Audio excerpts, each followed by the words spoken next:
Magandang araw muli sa inyo mga kabukid. Tara, samahan niyo po akong mamingwit po sa ating palaisdaan para po may uulamin tayo ngayong araw na ito mga kabukid. Yan po, unang lagay. Hindi po tayo nakahuli mga kabukid. Ayan. Kaya liligyan po natin muli ng pain mga kabukid para makahuli na tayo mga kabukid. Ayan po, nililigyan po natin siya ng pain para po makahuli tayo maya-maya ng isda pang ulam natin ngayong araw na ito. Yan po mga kakabukid. Nililigyan ko po ng pain ang ating kawil upang makahuli po tayo ng isda at tilapia sa ating palaisda ngayong araw na ito mga kabukid. Tiis-tiis lang po, magbigay tayo ng pain sa ating, yan, binasa ko muna mga kabukid yung ating pain kasi hindi ko maikabit sa ating kawil. Yan po, lagay muna po natin. Dalawa pong kawil to, kaya tig-isa po silang ng pain mga kabukid. Ayan po, nalilagyan po natin siya. Sana makahuli tayo ngayon para may pang-ulam tayo. Titikman natin yung ating tilapyaan. Kung titignan din natin kung ito'y malalaki na mga kabukid. At para matansya natin kung malapit na siyang ibenta o hindi pa mga kabukid. Ayan po, ihuhulog na natin yung kawil mga kabukid.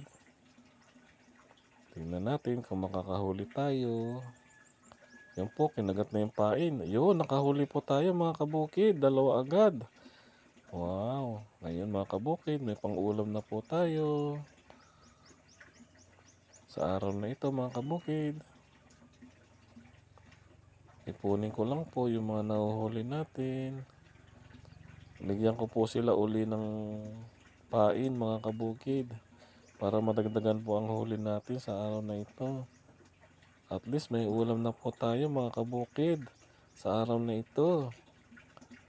Titikman natin kung masarap man o hindi ating tilapia mga kabukid.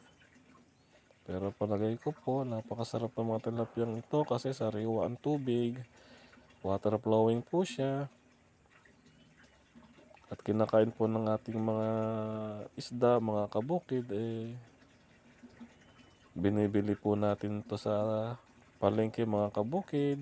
Yung feeds na ito. Mahal man ang kilo pero sa pag-ani natin makabawi-bawi tayo mga kabukid. Yan po, tinitingnan ko po kung gaano kalalaki pa ang mga isda na kung pwede na bang harvestin o hindi.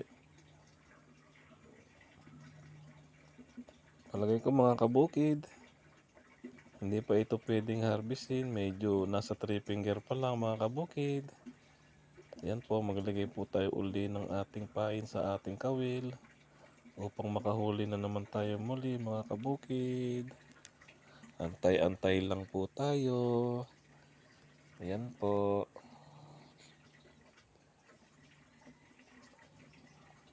Tinitingnan ko po kung matutusok sa kawil kasi yung ginagamit nating feeds ay hindi po talaga to feeds ng tilapia. Kaya ang hirap pong ilagay mga kabukid. Naubusan tayo ng feeds ng tilapia ngayon sa araw na ito. Kung kailan naubusan ng tilapia ang feeds, saka tayo na nakapag-isip na mamingwit. Pagkain po ito ng ating mga manok. Ito muna yung aking ginamit. Sinusubukan ko kung makakahuli. Kasi naubusan na tayo ng feeds ng tilapia mga kabukid. Ayan po. Para madagdagan natin ang ating huli sa araw na ito. Napakatagal naman po ilagay kasi basa. Pag nilalagay po sa tubig, naaalis po yung pain mga kabukid. Kaya po ang hirap ilagay pag nilagay mo sa kawil na dudurog. Kaya tumatagal tayo ng ganito kabukid. Ayan po, subukan natin uli kung makakahuli tayo kasi natatanggal yung pain pag nababasa. Ayan po.